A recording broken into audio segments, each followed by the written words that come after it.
I won't let you harm another of my clanmates. Not ever!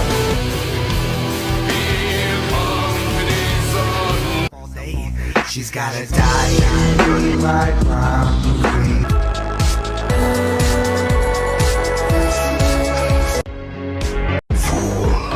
Dolly raised the Fool. No man can kill me. I am no man.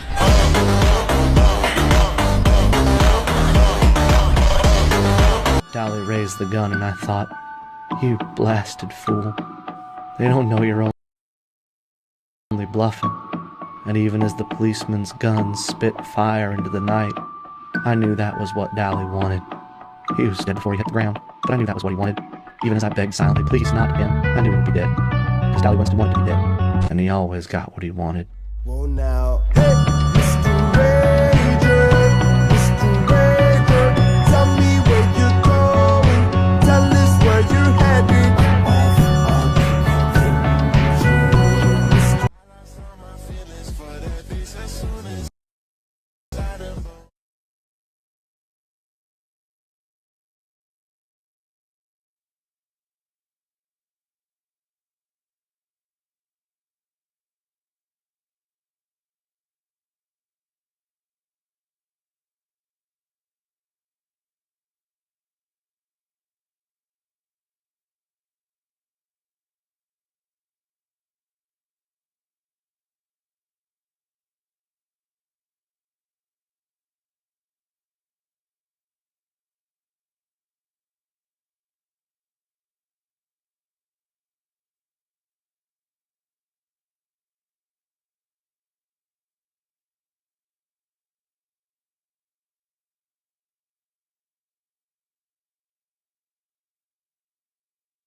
It's not the girl. It's the name. Bewitches people. I will not. Next time that save me. I was brought up as a baby. Well, you don't know.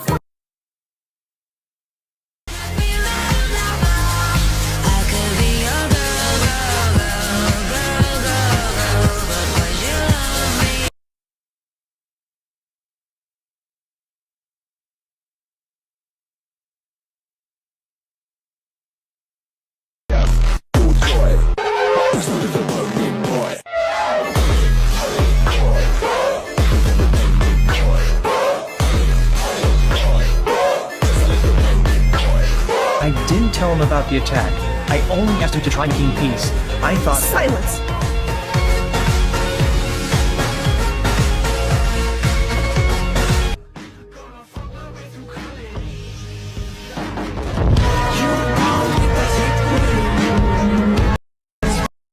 About my family. Couldn't. Oh.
Whatever happened to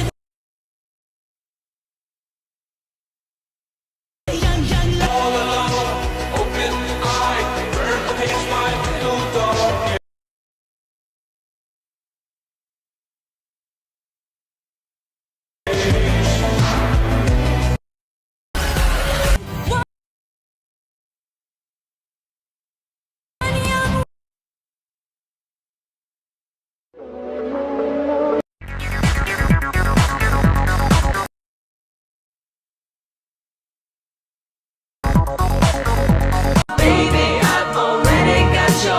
Some call it stalking, I say walking just extremely close behind. I'm sure if I sat down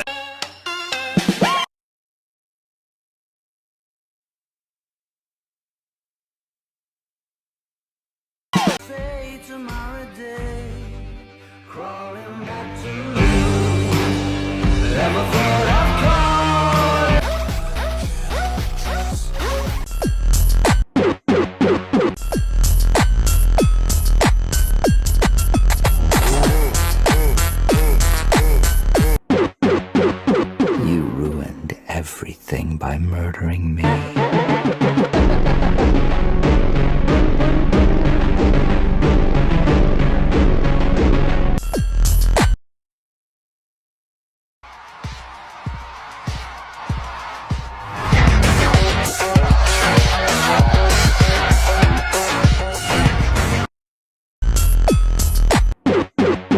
Money wired, no denying. Always like to play with fire.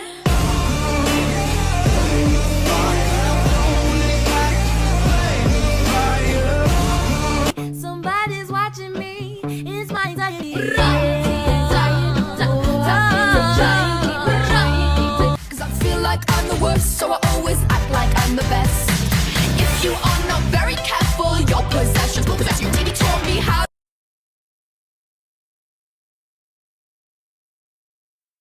to feel.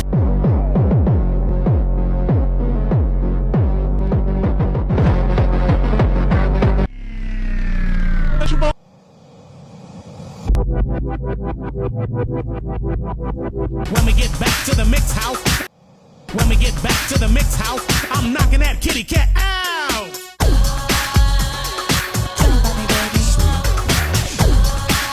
How was Dad like before I was born?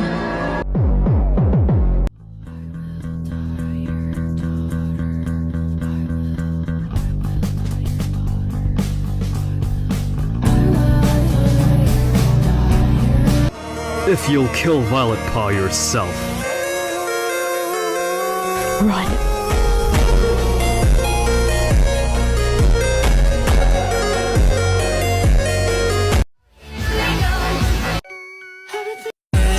Niggas say turn up, hoes say turn up. Only bad thing about a star is they burn up. Niggas say turn up, hoes say turn up. Only bad thing about a star is they burn up. Rest in peace to Ali. Rest in peace to hell with you all. But then, you're already there, aren't you?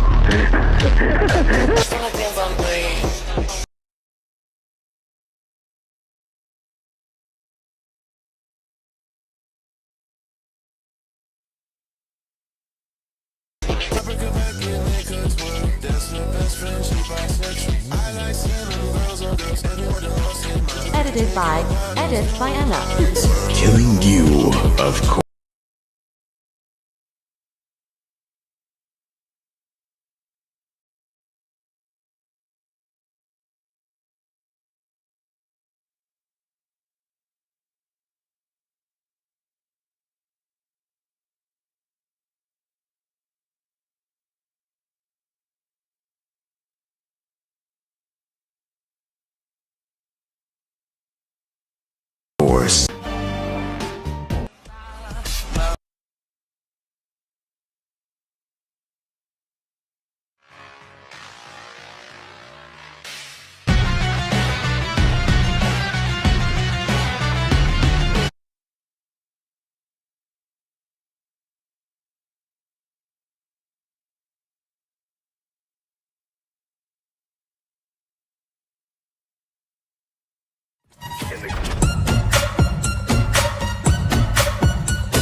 Edited by Edits by Asha.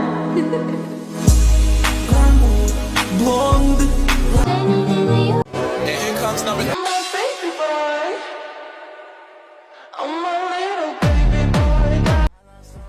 Eat them!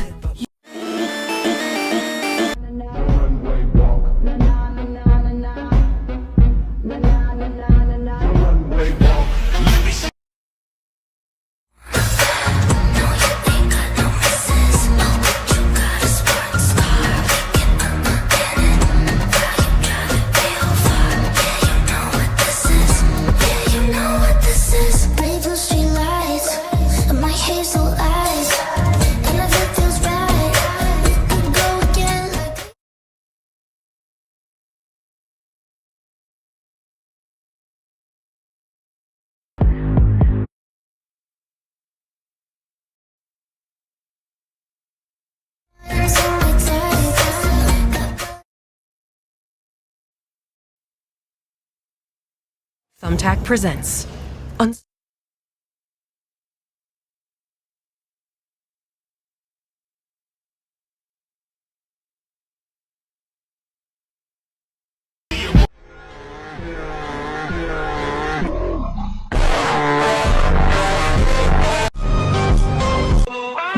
Harpy hair.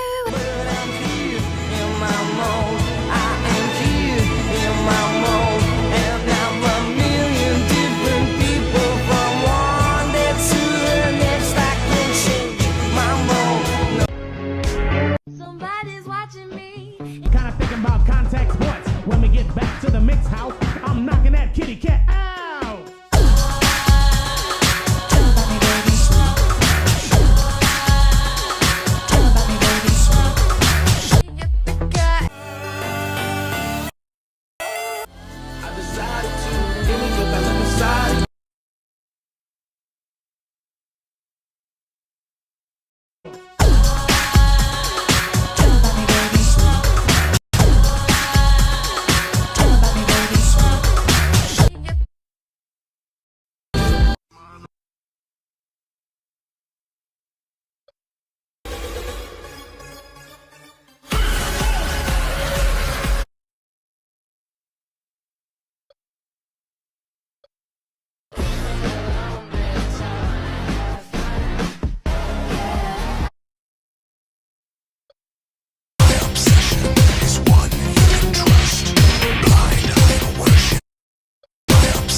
No, I'm recording a song. Hurry up. I used to.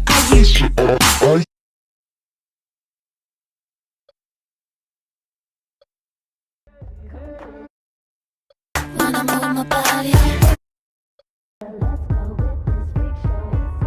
just when I move my body.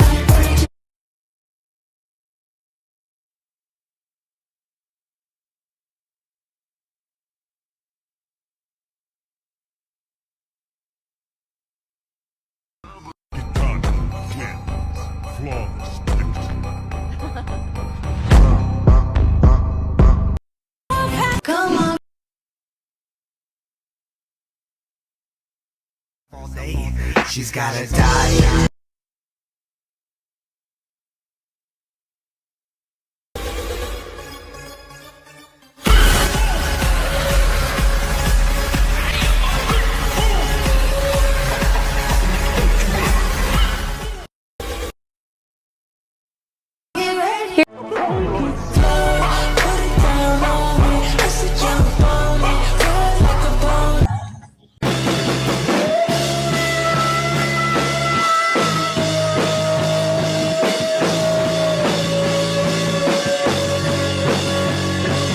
made you realize that your boss was a monster? I was checking my phone outside Macy's when I heard the screaming. A boy, maybe 7 or 8, was on the ground near the fountain, hitting his head against the concrete. His mother was trying to hold him, but he kept pulling away, his face red and twisted in distress. My interview at Starbucks was in 15 minutes. I'd been unemployed for 8 months since the district eliminated special education positions. My savings were gone, and my landlord had given me 1 more week, but something made me stop. The mall security guard was already on his radio, and people were filming. I recognized the self-injuring behavior immediately. I'd seen it countless times in my classroom from other kids with Down syndrome. I dropped my bag and sat on the ground about 3 feet away. "Hi," I said to the mom. "I used to work with kids. Can I help?" She nodded desperately, tears streaming down her face. I noticed the boy kept looking up at the skylight where the sun was creating harsh shadows. I pulled out my phone and opened an old teaching app, a simple color wheel that shifted slowly between hues. I placed it where he could see it. "Look," I said softly. Blue, now green, now purple. His hitting slowed. I started humming a repetitive 3-note pattern I'd used with my students. After about 10 minutes, he was sitting up, watching the colors. His mom was finally able to hold him. "The lights and shadows," she whispered. "He can't process them." I stayed for 30 minutes until he was completely calm. By then, I'd missed my interview. Starbucks wouldn't reschedule. But for the first time, I felt like everything would be okay somehow. And 3 days later, I got the call. The woman introduced herself as Lauren. It was the mother from the mall. She'd convinced security to share my contact information. "I need to tell you something," she said. "I run the largest developmental therapy center in the state. We specialize in Down syndrome and other developmental disabilities. I've never seen someone de-escalate behavior that effectively." I almost laughed. 8 months of rejection, and now this? She asked if I had experience with special needs children, and that's when I told her I had a master's in special education. But I was fired because they said I was too emotional for the job, before replacing me with a man who had less qualifications. She insisted on meeting me, and I agreed. When I walked into Bright Horizon Center, I was stunned. Sensory rooms, one-on-one therapy spaces, adaptive technology everywhere. Nothing like the underfunded classroom I'd lost. "We've been looking for a lead teacher for months," Lauren said. "Starting salary is $85,000, full benefits." I thought she was joking. She wasn't. But here's where it gets crazy. My second week, a 4-year-old named Marcus enrolled. Nonverbal, with a history of aggressive behaviors. His previous daycare had expelled him after he drooled on all the tables. His parents were desperate. His mom hadn't been able to work or receive respite in 2 years. During his first day, I noticed him tapping a pattern. Pinky, ring, middle, pointer, thumb, repeat. When he started getting agitated, instead of restraining him, I mirrored his tapping on the table. He stopped, stared at my hand, then smiled. We talked through tapping patterns for the next hour. Lauren watched from the observation window. That afternoon, she called me in. I thought I'd overstepped. Instead, she said, "Would you consider getting certified in our proprietary communication method? I'll cover all costs. You have instincts we can't teach." 6 months later, I developed our nonverbal communication program. Marcus now uses a tablet to communicate and hasn't had an aggressive incident in months. His mom went back to work as a cardiac nurse. Last week, she brought me coffee during my break. "You know what's funny?" she said. "I was at that mall the day you helped Lauren's son. I saw everything. I was actually planning to take Marcus to a residential facility.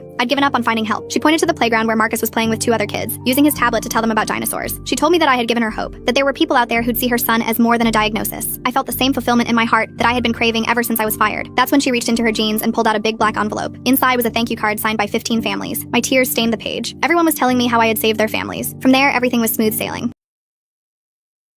I thought I had found my people, until I was a few months in. One of the nonverbal kids was waiting for his mother to collect him, and Lauren was the only one in the room, keeping him company. What made you realize that your boss was a... What did your parents say to you as a kid that... What made you realize that your boss was a monster? What made you realize that your boss was a monster? I was checking my phone outside Macy's when I heard the screaming. A boy, maybe 7 or 8, telling me how I had saved their family. What made you realize that your boss was a monster? I was checking my phone outside Macy's when I heard the screaming. A boy, maybe 7 or 8, I was checking my phone outside Macy's when I heard the screaming. A boy, maybe 7 or 8, was on the ground near the fountain, hitting his head against the concrete. His mother was trying to hold him, but he kept pulling away, his face red and twisted in distress. My interview at Starbucks was in 15 minutes. What did your parents say to you as a kid that still affects you today? My mom had me when she was 14 and living in her car. I grew up watching her fight to give me a life she never had. She worked as a night janitor at the hospital, and I'd often tag along, sleeping on the chairs in empty waiting rooms while she mopped floors. The nurses knew us well. They'd sneak me juice boxes and graham crackers when their shifts ended. Every morning after work, Mom would take me to school. No matter how exhausted she was, she'd always fix my hair and clothes in the car, making sure I looked put together. "Never let them see you struggling," she'd whisper while adjusting my collar. We lived in a tiny studio apartment above a laundromat. The washing machines would shake our floor all day, but Mom somehow turned it into a game. "Free massages," she'd joke, making me laugh even on the hardest days. I remember one winter when our heat got cut off. Instead of telling me we couldn't afford it, she wrapped us in blankets and declared we were having an indoor camping adventure. We ate microwave s'mores and told ghost stories by flashlight. I didn't realize until years later that she was crying behind her smile. Mom never finished high school, but she made sure I understood the value of education. She'd sit with me every night after her shift, helping me with homework even though she was barely staying awake. "Your brain is your ticket out," she'd say, pointing to my textbooks. "Nobody can ever take away what you learn." When I was 12, I found her passed out in our bathroom.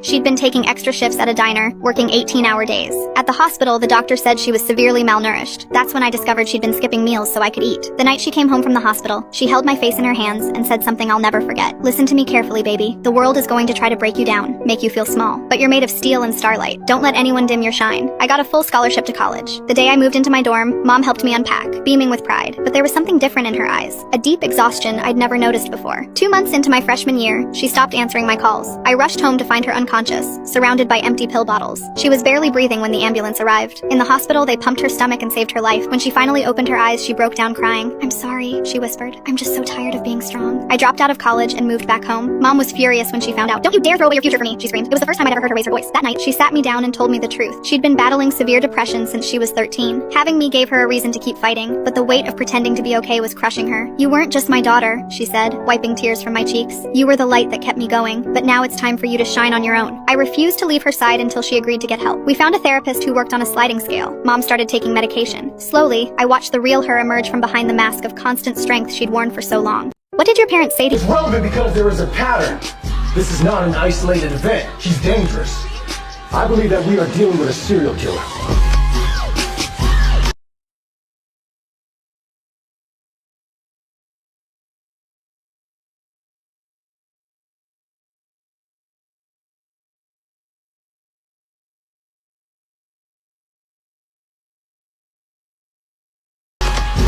It sucks to be her. Create something else. Come up with a new storyline. Why? When I have you. Bro, can somebody please come and fire? What's something you saw as a kid but didn't realize was messed up until you were older? When I was 8, my neighbor Mr. Wilson would pay me $5 to help him feed the birds in his backyard every Saturday. Hey, sorry. When did the pick-me kid finally get exposed? There was this guy at our school who claimed he was being bullied by literally everyone. His name was Dylan, and from day one, he positioned himself as the school's biggest victim. Every week, Dylan had a new story about someone being mean to him. Kids were stealing his lunch money, destroying his homework, spreading rumors about him online. Teachers loved him because he seemed like this sweet, quiet kid who just couldn't catch a break. He'd show up to class with these sad stories about how the popular kids were making his life miserable. Dylan got special treatment everywhere. Teachers let him eat lunch in their classrooms to avoid the bullies. He got extensions on assignments because he was too stressed from harassment to focus. The guidance counselor even started a whole anti-bullying campaign because she felt so bad for him. But here's what was weird. No one knew who was actually bullying Dylan. Every time a teacher would investigate his claims, the evidence would mysteriously disappear. The kids he accused would have perfect alibis. Security cameras would be broken or positioned wrong. This went on for 2 years. Dylan built this whole reputation as the school's most persecuted student. The truth started coming out completely by accident. This kid Jake in my chemistry class had been struggling with anxiety and depression. He'd started missing a lot of school and seemed really withdrawn. When he finally came back after a week-long absence, he looked terrible. During lab, Jake's hands were shaking so bad he could barely hold his test tubes. Our teacher pulled him aside and asked if everything was okay. Jake broke down crying and said he'd been getting these horrible anonymous messages for months. Someone was sending him detailed descriptions of how he should kill himself, threatening to hurt his little sister, posting embarrassing photos of him online with cruel captions. Our teacher immediately got the counselor involved, and they started investigating Jake's phone and social media accounts. They found hundreds of messages from different fake accounts, all targeting Jake with the same writing style and specific detail. When did the pick-me kid finally get exposed? There was this...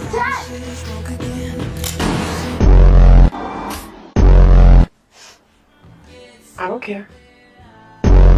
It was lukewarm. They saw who did it.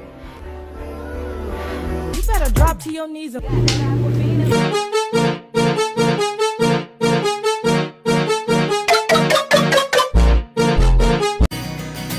What you do, Jimmy? What you do, Jimmy? She took my fingers to her mouth, the kind of thing that made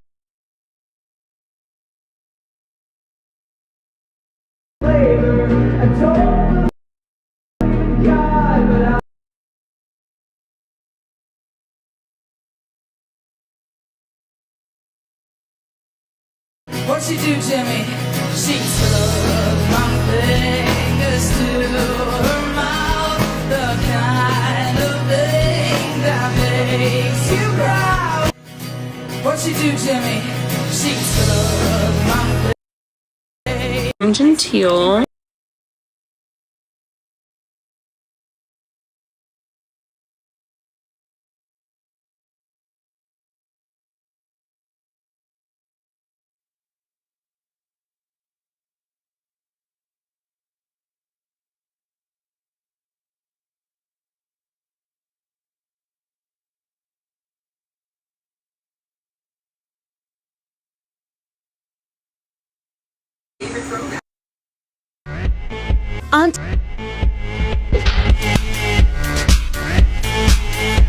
On today's I am feeling like I want to die. My little What's your I've been waiting for this moment. My high school bully became my Uber driver and didn't recognize me. He spent the entire ride bragging about how successful he was while driving me to my job as the CEO of the tech company that was about to fire him. Let me back up. In high school, Tyler Matthews made my life hell for 4 years. Classic alpha jock who got his kicks humiliating the nerds. Where are my fries? Maybe if you're alopecia, jerk, chicken finger, sucking, orangutan, Pentagon, built looking ass, look under them 3 rolls under your damn stomach, you'll see them damn fries.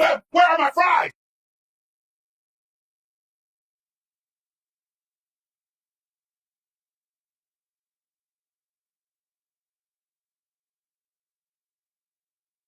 Maybe. I can't believe I caved and ordered the viral Dubai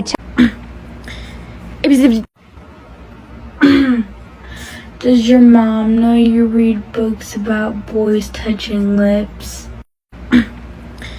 It could benefit this booth and a lot of the booths around the area.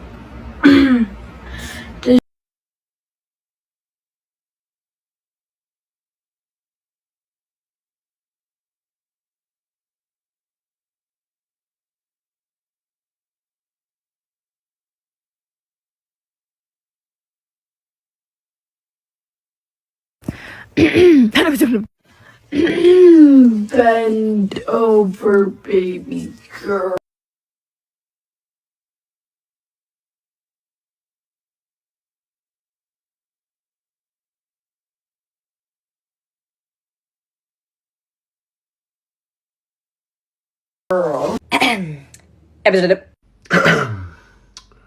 I want to oil you up and give you the most earth-shattering, thunder-clapping backshots of all time.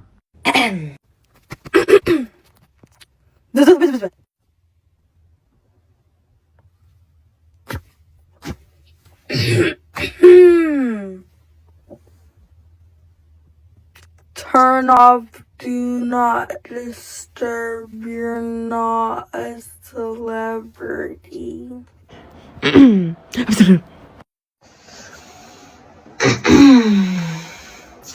Now, who tryna eat this?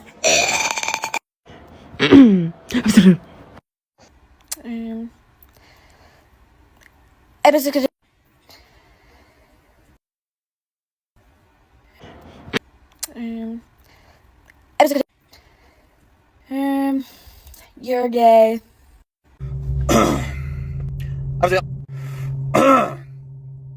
You kiss guys, and I know you do.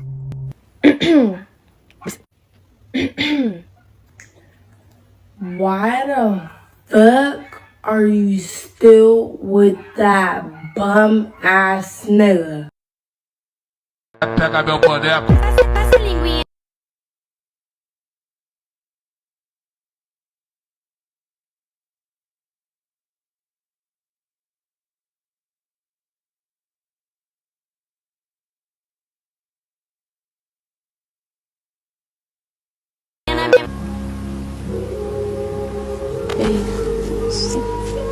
Hey, stop.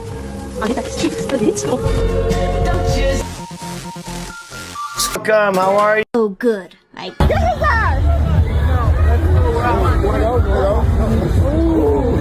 go.